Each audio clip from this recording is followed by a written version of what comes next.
Forres is a phenomenally active community. I mean, there was already 200 groups established when I started, so it did take time to kind of find my place in terms of what I could kind of offer, and a lot of that has kind of been bringing groups together to kind of collaborate, because there's so much good work happening, but I think people get really focused on their own projects that they don't have the time to kind of lift their heads up and notice what else is happening. So I was able to kind of hold a bigger picture view of what was happening right across the locality, and know that if there was this good piece of work happening there, it could be supported by this other good piece of work happening over here.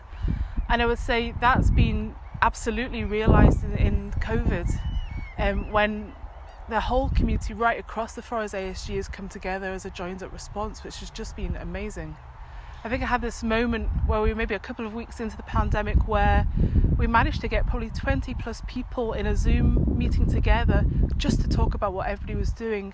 And that's been a real catalyst for my work, and a catalyst around how Forres has moved forward in a kind of united way around COVID, because development trusts have collaborated, development trusts have maybe supported informal COVID groups have supported organisations to put in joint applications or share resources or share funding, which means that we've really worked collaboratively as an approach, and it's just been amazing.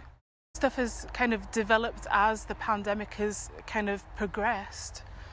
Trying to keep abreast of all that information and siphon it and understand it has been really challenging. I would say one of my key roles has been kind of to gather that information and disseminate it in a way that could be received, because it's very easy for people to kind of get overwhelmed when communication's coming from lots of different organisations, lots of different sectors and lots of different bodies in different ways and in different formats. So a big part of what I've done is gathered that information, shared it appropriately and in a way that can be received, which has just made the whole thing a lot more streamlined, and also then being able to kind of gather the voices of the grassroots COVID groups and feed that back up.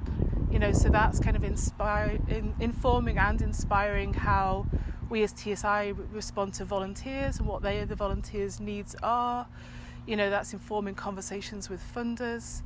That's helping, statutory services like the Moray Council develop and respond in a way, because we're really tapped into what's happening at the grassroots.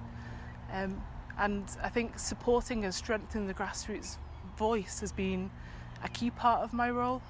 The COVID groups initiated the conversation ahead of statutory services even starting to consider it. So what I've loved, I guess, is being in that position where I'm really like the ear to the ground. It's like, what are those groups talking about? So, a lot of our local COVID groups are talking about, the street networks and informal volunteering, and how to,